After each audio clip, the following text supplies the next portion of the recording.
हाय, आप सभी का केमिकल काइनेटिक्स के लेक्चर नंबर 10 में स्वागत है। तो लेक्चर नंबर 9 में हमने integrated rate equation first order का डिराइव करते हुए और सो मेनी ट्रिक्स देखा था कि आप आसानी से कैसे first order for west numerical को आप बना सकते हैं। इसके अलावा some important kinetics of first order of reaction के बारे में हम लोग देखे थे। तो चलिए उसको देखे होंगे आप, और वो जो नहीं देखे हैं वो नीचे लिंक दिया हुआ है डिस्क्रिप्शन बॉक्स में, आप जाकर के उसको खोलिए, देखिए और देन आगे आइए। तो चलिए आज एक नया टॉपिक हम लोग देखेंगे, derivation of order of reaction. Order of reaction से आप ऑलरेडी परिचित हैं।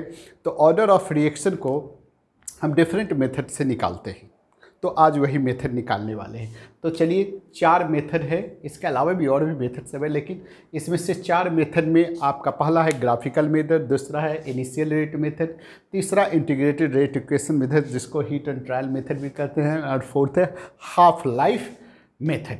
तो ये 4 मेथड में हम आज इस लेक्चर में ये दोनों देखेंगे। देखते हैं कितना लंबा वीडियो होता है, देन नेक्स्ट में हम इसको करेंगे। तो चलिए हम शुरू करते हैं। क्या? Determination of order of reaction by graphical method. तो चलिए ग्राफिकल मेथड जैसे नाम से क्लियर है, ग्राफ के द्वारा। ग्राफ कैसे बनाएंगे? ग्राफ कैसे बनाते हैं सर? जब आपको कुछ न कुछ डाटा दिया रहता है, देन ग्राफ बनाते हैं, देन कुछ काम करते हैं। तो चलिए इसमें करना क्या है सो देखिए। ग्राफिकल मेथड देखिए सर, इसमें जब कहता है कि ये मेथड का हम यूज तब करते हैं whenever only one reactant participated in reaction, यानी इट अप्लीकेबल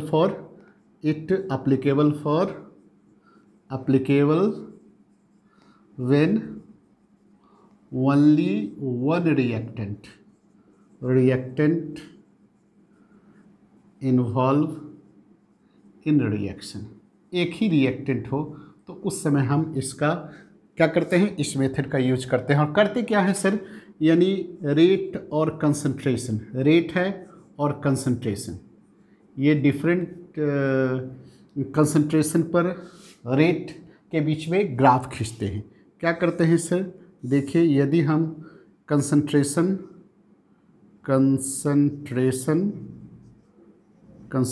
ले लिए, इस पर मान लीजिए ये ए का कंसंट्रेशन ले लिए, ठीक है सर। सीधा हम लोग लिखते हैं कंसंट्रेशन, ए का कंसंट्रेशन, ये देखिए ए का कंसंट्रेशन, ये एक्स एक्सिस पर लिए, वाई एक्सिस पर रेट लिए और इसके बीच में ग्राफ खींचे। जब हम कंसंट्रेशन चेंज कराते हैं तो रेट में कोई चेंजेज ना हो, ठीक है सर, तो आपको पता है कि ये क्या होगा। जी हाँ, ये क्या होगा, ये जीरो ऑर्डर ऑफ रिएक्शन होगा, जीरो ऑर्डर रिएक्शन। जी हाँ, आपको पता है, इसलिए आपको इसमें ज़्यादा तनाव नहीं होना चाहिए, ठीक है सर, यानी ये बिकम कांस्टेंट। चलिए वैसे ही दूसरा क्या कीजिएगा, फर्स्ट ऑर्डर ऑफ रिएक्शन कब होगा, फर्स्ट ऑर्डर रिएक्शन कब होगा सर, जब हम गिवन डाटा के आधार पर कंसंट्रेशन और रेट के बीच में, यानी ए के कंसंट्रेशन और रेट के बीच में एक ग्राफ बनाएंगे और ये यहाँ एक स्ट्रेट लाइन ऑब्टेन्ड होगा, ठीक है सर, यानी कंसंट्रेशन बढ़ाएंगे तो रेट ऐसे ऐसे बढ़ेगा, तो ये मेरा फर्स्ट ऑर्डर रिएक्शन होगा। यानी यहाँ रिलेशन क्या होगा सर, के, और यहाँ देखिए ये 1, ठीक है, यानी कंसंट्रेशन डबल करते हैं तो रेट भी डबल हो जाए, कंसंट्रेशन ट्रिपल करते हैं तो ट्रिपल हो जाए, तो इस ढंग का रिलेशन हो तो वो आपका फर्स्ट ऑर्डर रिएक्शन होगा। तीसरा सेकेंड ऑर्डर रिएक्शन कब होगा सर, सेकेंड ऑर्डर रिएक्शन तब होगा जब आप कंसंट्रेशन का स्क्वायर करके जब आप ग्राफ बनाएंगे रेट के रिस्पेक्ट में, देन ये स्ट्रेट लाइन होगा। स्ट्रेट लाइन यहाँ भी ऑब्टेन होता है, लेकिन कब, जब कंसंट्रेशन के स्क्वायर वर्सेस रेट के बीच में जब हम लोग ग्राफ खींचते हैं, then a straight line is obtain. तो ये जो हमारा होगा वो क्या होगा सर, जी हाँ, वही सेकेंड ऑर्डर। और वैसे ही सर चलिए थर्ड ऑर्डर क्या हो जाएगा, थर्ड ऑर्डर भी वैसे ही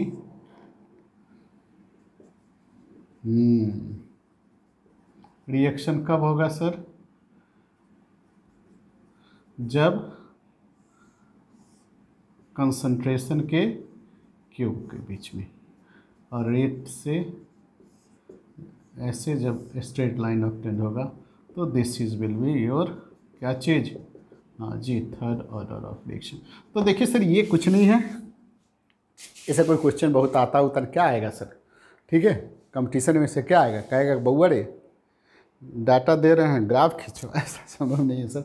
बस ये थ्योरी है, और यदि आप इससे केमिकल काइनेटिक्स में यदि आप क्या कीजिएगा सर, बीएससी एमएससी कीजिएगा तो प्रैक्टिकल आएगा ग्राफ व्राफ करने के लिए। तो खैर चलिए, आपके हिसाब से आपके लिए ये ऑर्डर डिटरमाइनिंग का ये मेथड उतना सुटेबल नहीं है, क्योंकि कंपटीशन में इससे क्वेश्चन जी हाँ बनता नहीं है। तो आप समझ गए होंगे क्या करना है। एक गिवन डाटा के आधार पर कंसंट्रेशन रेट वर्सेस के बीच में आप ग्राफ खींचते हैं, then parallel line is obtain with respect to concentration action, इसमें the change in concentration rate पर कोई प्रभाव नहीं पड़ता है, तो this is zero order. Then हम कंसंट्रेशन और रेट के बीच में ग्राफ खींचते हैं, प्लॉटिंग करते हैं, then straight line is obtain, और तो then first order, and then straight line concentration versus rate के बीच में कब हो? कंसंट्रेशन के स्क्वायर के वर्सेस रेट के बीच में जब ग्राफ खींचे, then straight line second, and similarly third order of reaction. तो कॉपी कीजिए इसको। तो दूसरा मेथड आपको हम बताते हैं, this is initial rate method. Initial rate method कहता है this method used when more than one reactant involve in reaction, यानी व्हेन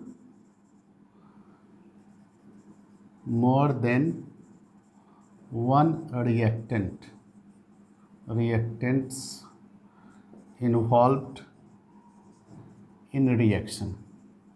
तो इस मेथड का उपयोग करते हैं। जैसे मान लीजिए कि सर आपका ये बी और ये सी, ये प्रोडक्ट ऐसे करता है, ठीक है। तीन रिएक्टेंट ए बी सी मिलकर के क्या बनाता है? प्रोडक्ट बना रहा है। इसमें करते क्या है कि इसमें एक के कंसंट्रेशन को हम चेंज करते हैं अदर दो रिएक्टेंट के कंसंट्रेशन को कांस्टेंट रह करके, ठीक है सर। यानी मान लीजिए कि इसका रेट हमको निकालना है, क्या है? ये रेट के, ये ए है, ये बी है, और ये सी पर पावर सी। तो हमका ये ऑर्डर निकालना है। तो करेंगे क्या कि इस दोनों के कंसंट्रेशन डाटा में दिया रहता है, ये दोनों के कंसंट्रेशन को कांस्टेंट मानते हुए इसके कंसंट्रेशन को चेंज करेंगे। रेट दिया रहता है, कंसंट्रेशन सब दिया रहता है, ठीक है। क्या दिया रहता है? रेट। देखेंगे क्वेश्चन इस पर बनाएंगे हम लोग। डिफरेंट कंसंट्रेशन पर रेट दिया रहता है, ये तीनों का कंसंट्रेशन चेंज दिखाता है, देन रेट दिखाता है। तो हम क्या करेंगे, बी और सी के कंसंट्रेशन को कांस्टेंट रखते, ए के कंसंट्रेशन को चेंज कराएंगे और ए निकाल लेंगे, मतलब ए का ऑर्डर निकाल लेंगे। वैसे ही बी का कब निकालेंगे? ए सी का कांस्टेंट रखते हुए बी का चेंज कराएंगे, देन इसका ऑर्डर निकाल लेंगे, एंड सिमिलरली सी का भी हम लोग ऑर्डर निकाल लेंगे। मान लीजिए कि हमने ए के कंसंट्रेशन को, ठीक है सर, मान लेते हैं कि कंसंट्रेशन बी और सी को हम लोग कांस्टेंट रखते हैं, ए के कंसंट्रेशन को क्या करते हैं? डबल करते हैं, और रेट मेरा क्या हो जा रहा है ना, 4 गुना बढ़ जा रहा है, हैं। तो उसका मतलब क्या, इसका मतलब क्या हो गया कि रेट इजकल टू ये देखिए स्क्वायर हो गया, नहीं, यानी ऑर्डर विथ रिस्पेक्ट टू ए कितना हुआ? ये हुआ 2 हो गया। वैसे ही यदि हम लोग क्या करेंगे, ए और सी को कांस्टेंट रखते हुए यदि बी के कंसंट्रेशन को डबल करते हैं और रेट मेरा डबल हो जाता है, ठीक है सर, इसका मतलब यहाँ ऑर्डर क्या है? ऑर्डर ऑफ बी क्या होगा? 1 होगा। वैसे ही यदि हम सी के कंसंट्रेशन को डबल करते हैं और रेट पर ए और सी को कांस्टेंट रखते हैं, सी के कंसंट्रेशन को क्या करते हैं? डबल करते हैं, और कोई फ़र्क नहीं पड़ता है, इसका मतलब ऑर्डर ऑफ सी कितना हुआ? 0 होगा। इसलिए ओवरऑल ऑर्डर ऑफ रिएक्शन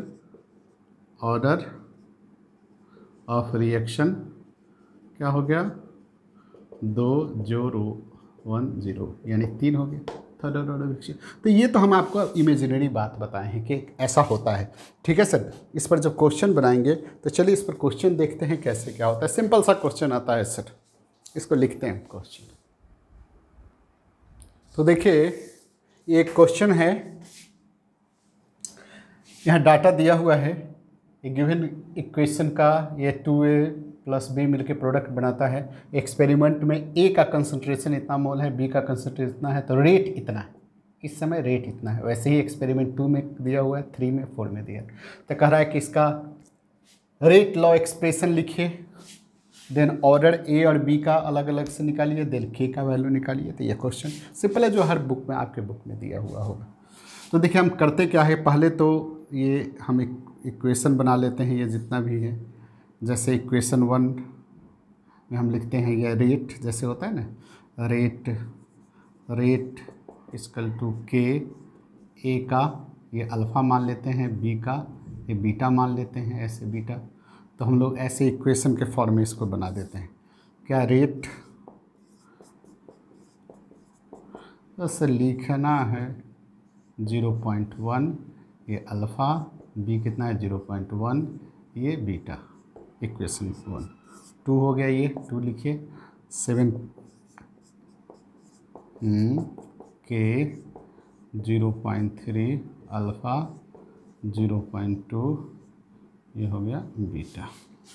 3 2.88 -1 के 0.3 अल्फ़ा 0.4 बीटा।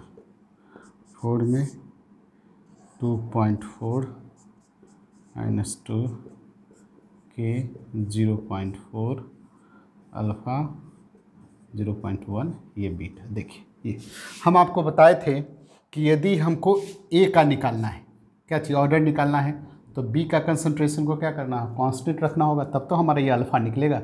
वैसे बी का निकालना हो तो ए का कंसंट्रेशन कांस्टेंट रहते थे, फिर वैसे बीटा निकालना है, जो हम बताए थे। तो यहाँ देखिए हम क्या करते हैं, इसको गौर से देखिए कि यदि हम इक्वेशन 1 और 4 को लेते हैं तो क्या देख रहे हैं, 1 और 4 में देखिए ए का कंसंट्रेशन 4 गुना बढ़ गया, तो बी का कंसंट्रेशन क्या है, कांस्टेंट है। तो हम इक्वेशन 1 और 2 को लेते हैं। ठीक है सर, तो पहला हम लोग अल्फ़ा निकालने, मैंने ए का ऑर्डर निकालने के लिए कहता है इक्वेशन 1 इज़ डिवाइडेड बाई 4 से हम इसको डिवाइड, देखिए क्या करते हैं, ये सिंपल है, ज़्यादा ऐसे के 0.1 अल्फ़ा 0.1 बीटा है, ये के 0.4 अल्फ़ा 0.1 बीटा। देखिए इससे ये कट गया, इसको आप कीजिएगा तो ये 1/4 आएगा, है ना। यहाँ आप कीजिएगा तो इस कट गया, ये आपका आ जाएगा 1/4, ये भी आएगा, और ये आ गया अल्फ़ा। देखिए ये इससे कट गया। तो आपका क्या देख रहे हैं यहाँ, ये अल्फ़ा इक्वल टू क्या हो जाएगा, 1 हो जाएगा। यानी ये ए का ऑर्डर क्या हो गया, order with respect to A, order of A कितना हुआ, ये 1 हो गया। ठीक है, वैसे ही अब यदि आप, थोड़ा जगह का कमी है, यदि इक्वेशन 2 को 3 से देखिए, यहाँ आपका ए का चेंज कंसंट्रेशन कांस्टेंट छोड़ा है, तो बी का आपका ऑर्डर निकल जाएगा। तो ऐसे ही इक्वेशन 2 इज़ डिवाइडेड बाई 3, तो 2 7.2 इंटू 10⁻², 2.88 इंटू 10⁻⁻1 लिख दीजिए सबको।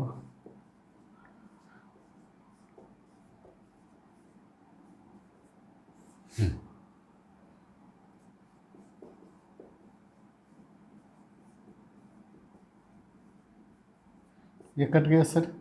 ठीक है सर, ये आप इसको कीजिएगा, ये भी आपका 1/4 आएगा, करके देखिएगा 1/4 आएगा। ये आ गया कितना, 0.2 0.4, ये बीटा, ये भी 1/4, ये 1/4, ये बीटा, यानी यहाँ क्या हो गया, ये 1/2 हो जाएगा सर, ये 2 से 2 हो गया। ठीक है सर, ये देखिए ये 1/4 है, और ये 1/2 है।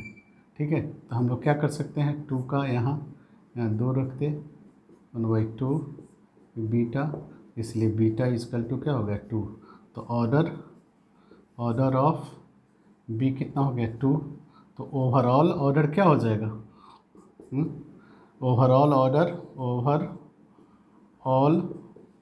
ऑर्डर ऑफ रिएक्शन कितना हो जाएगा 1 + 2 यानी 3। ये थर्ड ऑर्डर ऑफ रिएक्शन हो गया। तो चलिए इसको कॉपी कर लीजिए, कॉपी कर लिए, यहाँ से मिटा रहे हैं। देखिए, तो फिर आपको कहता है रेट लॉ लिखने के लिए। रेट लॉ तो यही हो जाएगा, रेट के ए का ऑर्डर कितना है 1 है, बी का ऑर्डर कितना हुआ 2 है। तो ये रेट लॉ एक्सप्रेशन हो गया। यदि रेट कांस्टेंट का वैल्यू कहता है तो किसी एक एक्सपेरिमेंट में डाल दीजिए। तो इसमें रेट हम इक्वेशन 1 में डाल दे रहे हैं, -2 = k, ये 0.1 का ये 0.1 का 2, इस तरह से k का आप वैल्यू क्या कर लीजिए, कैलकुलेट कर लीजिए। तो रेट कांस्टेंट का वैल्यू भी आपको क्या आ जाएगा 0.1 का स्क्वायर। तो इस तरह से k का कैलकुलेशन कीजिए, देनी आ जाएगा। चलिए कॉपी कर लीजिए।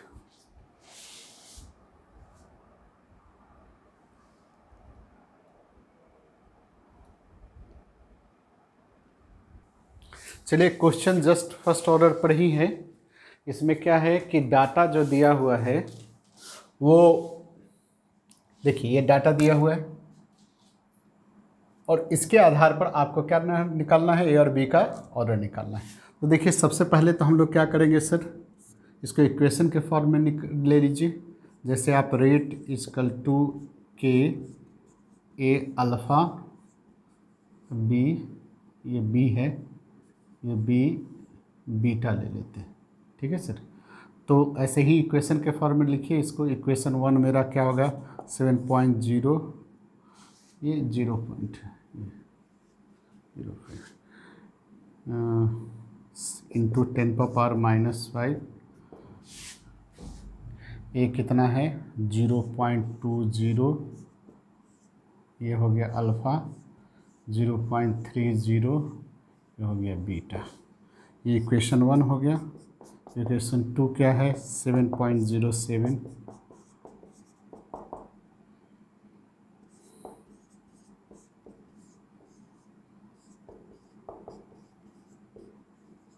वैसे ही 3 हो गया 7.16 इंटू 10⁻⁻5, ये हो गया, ये है कितना आपका 0 अल्फ़ा 0.05, ये बीटा। देखिए, इसको गौर से आप देखिएगा, यदि इक्वेशन 1, 1 और 2 को लेते हैं, देख रहे हैं ए का कंसंट्रेशन हमारा कांस्टेंट है, तो देख रहे हैं ये बीटा हमारा निकल जाएगा नहीं। और यहाँ गौर देखिए, ए का कंसंट्रेशन इवन कांस्टेंट, यदि हम बी के कंसंट्रेशन को चेंज कराते हैं, घटाते हैं, तो रेट पर कोई फर्क नहीं पड़ता है, यानी change rate of the reaction. देखिए, यहाँ तो ए का कंसंट्रेशन हमारा कांस्टेंट है, लेकिन बी का क्या है कंसंट्रेशन, हम चेंज कराते हैं तो क्या रेट में कोई फर्क नहीं पड़ता। दैट्स वाई बी का ऑर्डर ऑफ रिएक्शन देखने से लग रहा है कि 0 ऑर्डर ऑफ रिएक्शन होगा। खैर चलिए सर, हम बना के देखते हैं, बना के भी देखने से क्या होगा, कुछ नहीं होगा, वही होगा जो यहाँ होगा। यानी इक्वेशन हम क्या करें सर, इक्वेशन 1 को 2 से डिवाइड करें। इफ़ इक्वेशन 1 डिवाइडेड बाई 2, तो ये लिखिए सर, ये इक्वेशन 1 मेरा यही है। इसमें तो ऐसा है कि हम बनाते रहें, आप गाना गा सकते हैं सर, क्योंकि आप देखे रहें कितना बोरिंग वर्क है। नहीं, क्यों बोरिंग वर्क है, क्वेश्चन ऐसा क्वेश्चन नहीं, आप सोचते हैं क्वेश्चन ऐसा कोई क्वेश्चन नहीं सर, आप क्या सर, ये तो हम समझ में आता है। चलिए सर, 1-2 बना दे रहे हैं, वैसे बच्चे के लिए जिनको थोड़ा सा गाना कम गाने आता है, ठीक है, तब तक आप लोग गाइए, कोई दिक्कत नहीं सर। ये कट जाएगा सर, ये देखिए 1 हो जाएगा नहीं, 1 = ये 0.30 0.10, ये क्या हो गया बीटा, यानी ये 1 × 0.3 नहीं 3 हो गया, ये तो देखिए 3, ये बीटा। तो देख रहे हैं चेंज इन कंसंट्रेशन होने के बावजूद भी रेट पे कोई फ़र्क नहीं पड़ रहा है, दैट्स वाई बीटा क्या हो जाएगा मेरा, देखिए यहाँ वैसे भी ये क्या हो जाएगा, ये कांस्टेंट यानी जीरो हो जाएगा ये, ठीक है। तो ये मेरा क्या हो जाएगा, ऑर्डर इसका क्या हो जाएगा, जीरो ऑर्डर ऑफ रिएक्शन हो गया। वैसे ही यदि हम किसका निकालें, यदि हमारा किसका निकल गया, ये बी का निकल गया, अब ए का निकालना है तो हम क्या कर रहे हैं इसको देखिए, इसमें हम लोग इक्वेशन 3 और 2 को ले रहे हैं। इफ इक्वेशन 3 डिवाइडेड बाई 2 से यानी 7.16 -5, जी हाँ, अच्छा चलो ठीक है, 0.40 ये हो गया अल्फ़ा, अरे भाई लिखाओ 0.05 ये बीटा, चलिए कहाँ गया 0.20 ये अल्फ़ा, 0.10 चलिए ये बीटा, एक कोई बात नहीं। तो देखिए सर यहाँ ऐसा है कि यहाँ बी का तो जो भी है नहीं, चलिए तो ये देखिए आप कैलकुलेट करके देखिए 1.412 आएगा, ये हो गया आपका।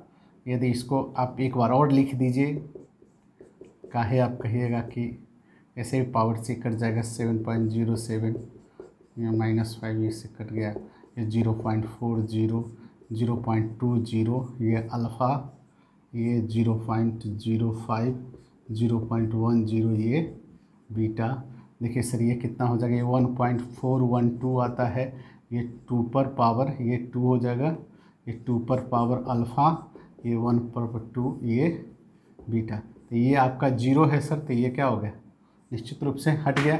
यहाँ देखिए ये आ गया आपका, ये कैसे निकलेगा, दो तरीके से निकाल सकते हैं। ये क्या है सर, ये √2 का वैल्यू है ना, 2 पर पावर अल्फ़ा, √2 का मतलब 2 पर, जी हाँ, इजकल टू 2 पर पावर अल्फ़ा, यानी अल्फ़ा इजकल टू 1/2, यानी ये हो गया 0.5, ठीक है सर। तो ए और बी का निकल गया, या फिर आप लॉग भी ले सकते हैं इसको, या ऐसे भी कर सकते हैं।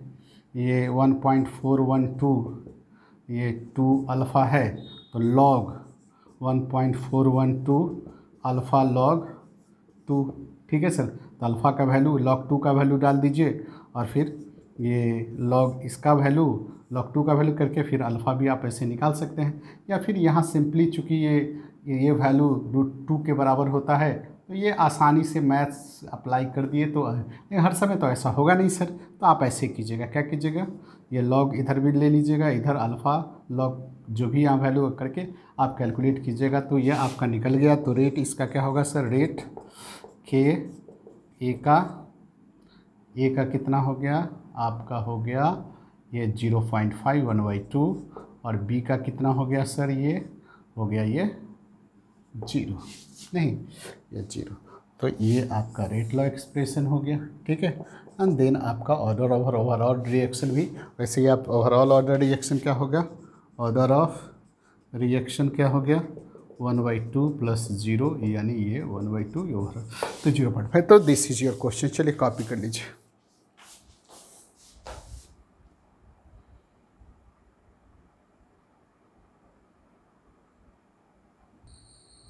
देखिए ये भी एक इनिशियल रेट मेथड पर है, जहां आपको ऑर्डर दिया हुआ है, ए और बी जो रिएक्टेंट है उसका ऑर्डर दिया हुआ है। ए का ऑर्डर कितना है 1 और बी का ऑर्डर क्या है 0। तो बी के ऑर्डर 0 हो गया, मतलब रेट जो है बी के कंसंट्रेशन पर डिपेंड नहीं करेगा। तो फिर कहता है इस आधार पर ये जो फिल इन द ब्लैंक है उसको भरिए। ये आपके एनसीईआरटी का क्वेश्चन, एनसीईआरटी के 4.2 एक्सरसाइज का 4.12 क्वेश्चन है, तो बड़ी आसान है। तो क्या करेंगे sir, fill in the blank आपको भरना है। ऑर्डर दिया हुआ है तो कैसे सॉल्व करेंगे सर, बिल्कुल आसानी से सॉल्व कर लेंगे, क्योंकि आप जानते हैं रेट के ए, यहाँ ऑर्डर दिया हुआ है, फर्स्ट ऑर्डर रिएक्शन है ए के रिस्पेक्ट में, और बी के रिस्पेक्ट में क्या है 0 है, 0 ऑर्डर है रिएक्शन है, मतलब निश्चित रूप से ये कांस्टेंट हो जाएगा 1 हो जाएगा, यानी बी के कंसंट्रेशन पर डिपेंड नहीं करेगा। तो चलिए सर, हमको करना क्या है कि पहले के का वैल्यू निकाल ले तब तो कंसंट्रेशन सबका निकलेगा। तो चलिए पूरे पहले वाले इक्वेशन में हम लोग डालते हैं फ्रॉम इक्वेशन 1, है ना। इक्वेशन 1 अब अलग अलग, हाँ इक्वेशन इसको ये एक्सपेरिमेंट 1, इक्वेशन 1 छोड़ दीजिए, लिखते हैं फ्रॉम एक्सपेरिमेंट, जी हाँ 1 पहले वाले एक्सपेरिमेंट से। तो आपका क्या है, रेट क्या है 2.0 इंटू 10⁻², के निकाल लेते हैं सर। ए का कंसंट्रेशन 0.1 है, ये 1 हो गया। और बी का कंसंट्रेशन लिखने की ज़रूरत इसलिए नहीं है सर क्योंकि ये 0 है, ये कांस्टेंट हो जाता है, इसलिए के इजकल टू क्या होगा 2.0 इंटू 10⁻², ये हो गया क्या चीज़ 0.1। ये आपका कितना आ जाएगा 0.2, ठीक है सर, ऊपर जाएगा तो ये 0.2 m, ये m नहीं ये पर सेकेंड, चूँकि के का चूँकि फर्स्ट ऑर्डर रिएक्शन कंसंट्रेशन पर डिपेंड, के का वैल्यू क्या होता है कि यूनिट आप जानते हैं फर्स्ट ऑर्डर रिएक्शन के केस में वो कंसंट्रेशन पर डिपेंड नहीं करता, केवल टाइम पर, तो पर सेकेंड हो गया। तो के निकल गया सर। अब आप फ्रॉम एक्सपेरिमेंट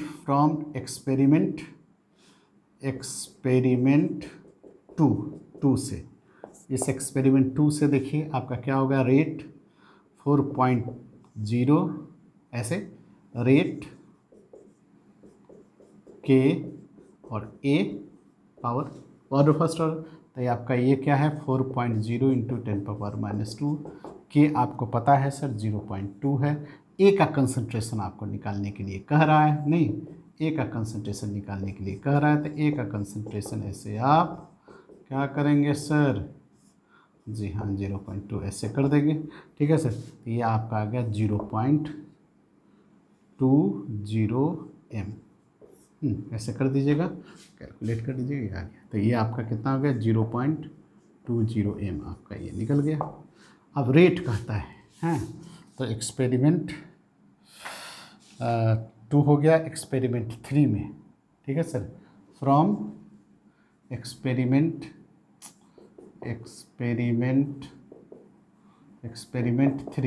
3 से, 3 में देखिए आपका रेट कह रहा है निकालने के लिए, रेट इजकल टू के, ए के कंसंट्रेशन पर डिपेंड करता है, रेट आपको निकालना है, ठीक है सर।